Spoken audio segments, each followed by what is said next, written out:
শীত চলে যাচ্ছে আর হাঁস খাবো না তা তো হয় না। আজকে রান্না করে ফেললাম মজাদার হাঁস। আর সাথে ছিল কি কি তাই আজকে আপনাদের সাথে শেয়ার করব। আসসালামু আলাইকুম, সাথে ব্লগের নতুন একটি ভিডিওতে আপনাদেরকে ওয়েলকাম করছি। তো নিয়ে নিলাম বড় সাইজের একটা হাঁস, একদম 2 কেজি ওজনের ছিল। হাঁসটাকে ছেঁকে নিয়েছি এবং ভালো করে পরিষ্কার করে ধুয়ে নিয়েছি। আজকে খাবো স্পেশাল হাঁস রান্না।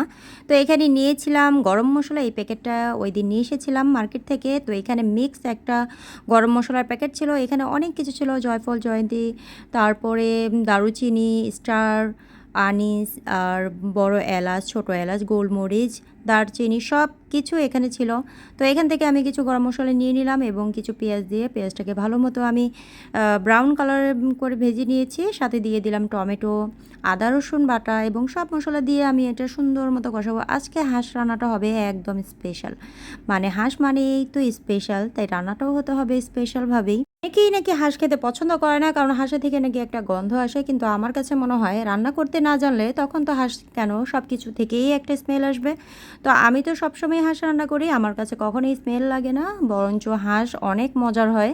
এবং ভালো মতো এই হাঁসটাকে রান্না করতে পারলে হাঁসের চেয়ে মজার আমার মনে হয় আর কিছুই নেই। হাজব্যান্ড কিন্তু হাঁস অনেক পছন্দ করে, তাই ওর জন্য একটু স্পেশালভাবে হাঁস রান্না করতে হয়। আর আজকে তো বলেই দিয়েছে হাঁস যেন একটু স্পেশালভাবে রান্না হয়, কারণ এর আগে খেয়েছিল, সেটা খেয়ে বলতেছে বারবার যে ওই রকমই যেন হয়। কিছুদিন খুব অসুস্থ ছিলাম, তাই বারবার শুধু কালো জিরা ভর্তা খেতে ইচ্ছে করছে, কিন্তু আমার হাজব্যান্ড তত একটা পছন্দ করে না। তাই চিন্তা করলাম একটু ডিফারেন্ট কিছু করি। এটার সাথে একটু চিংড়ি মাছ দিয়ে দিলাম। চিংড়ি মাছটা দিলে আমার কাছে মনে হলো যে একটু ডিফারেন্ট হতে পারে টেস্টটা। তো এখানে নিয়ে নিয়েছি কিছু রসুন, কাঁচামরিচ, পেঁয়াজ, শুকনা মরিচও দিয়ে দিলাম কয়েকটা। কাঁচামরিচ আর শুকনা মরিচে আমার মনে হয় যে টেস্টটা ভালো লাগবে। দিয়ে দিলাম চিংড়ি মাছ, এগুলোকে আমি ভালো করে ভেজে নেব। ভাজা আমার হয়ে গেছে। এখানে মাংসটাও কষিয়ে নিচ্ছি ভালো মতো। মাংসতে আজকে কোনো ঝোল দেব না, জাস্ট গরম পানি দিব একটু একটু করে, আর সেটা দিয়েই এটাকে ভালো মতো বারবার কষিয়ে দেব। এবং এভাবেই আজকে আমি হাঁস রান্নাটা কমপ্লিট করব। এভাবে কিন্তু খুব মজার হয়, বেশি ঝোল দিয়ে আমি হাঁস রান্না করি না কখনো।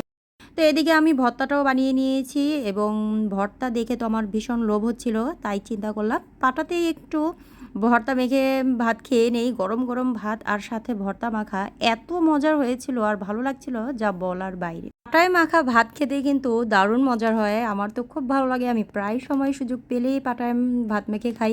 এদিকে মাংসটাও ভালো মতো কষাচ্ছি এবং অল্প অল্প করে গরম পানি দিচ্ছি।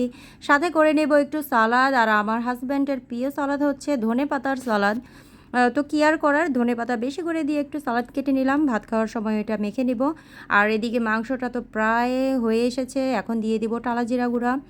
আর এখন সামান্য কিছুক্ষণ রান্না করে আমার মাংসটা হয়ে যাবে। মাংসটা এত মজা হয়েছিল যা বলার বাইরে, দেখেই অবশ্যই বোঝা যাচ্ছে যে কতটা লোভনীয় হয়েছে।